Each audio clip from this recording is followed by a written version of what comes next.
Hello again there, YouTube. Lovecraft fan here, coming at you with another video. The time has finally come for the 600-mile first service, so I thought I'd take you along for the ride.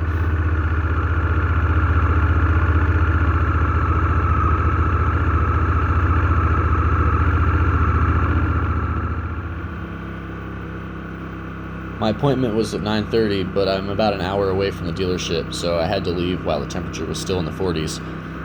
But I layered up and it was really a nice ride. Overall, it was a positive experience. Cost about $120. They adjusted the slack in the chain, set the tire pressure, changed the oil and replaced the oil filter, and adjusted the clutch lever back to spec. It wouldn't be that hard to do any of those things yourself if you had a motorcycle lift and a bit of practice, but happy to have the option to have someone else do it.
Luke was asking in the comments of a previous video if I could get some more specific information about adjusting the preload on the suspension. I asked while I was at the dealership, and basically we just got as far as deciding that me and the mechanic I was talking to were about the same weight, roughly 200 and something pounds, and the bike didn't sag very much at all. So the mechanic said it was pretty much where it was supposed to be, and we didn't take the conversation much further than that. So sorry, Luke, I did the best that I could.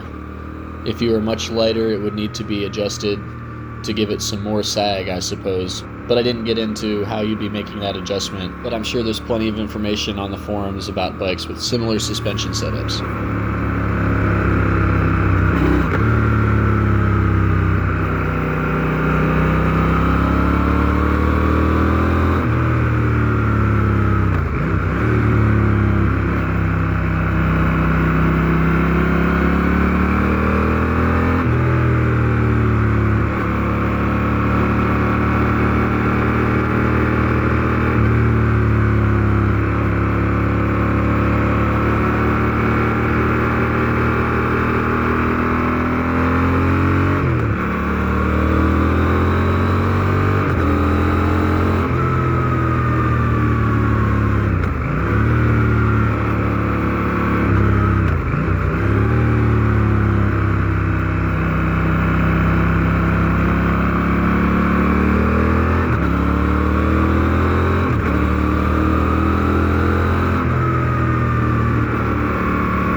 The one negative was that when they wiped down my bike, they got some fine scratches on the plastic of my speedometer.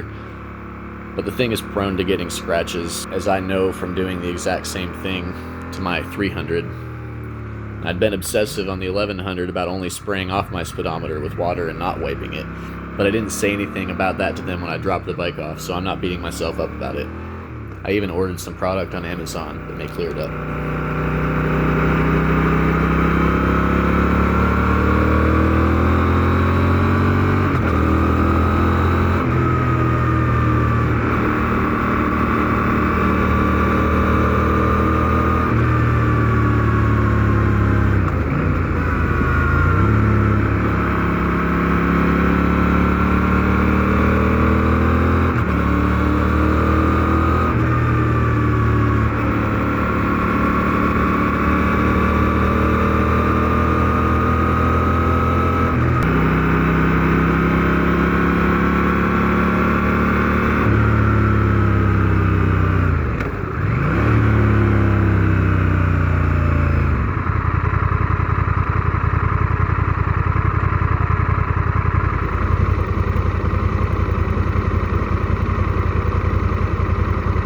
I had a couple of little close calls with traffic on the way out of the big city, but to the other drivers' credit, they did see me.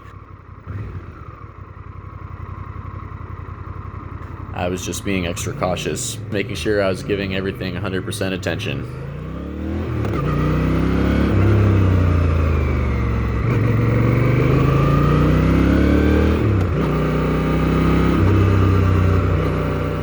It did take about a full tank of gas to get there and back, so I haven't done the math yet, but I can tell that the range on the 1100 isn't much more than 75 or 100 miles.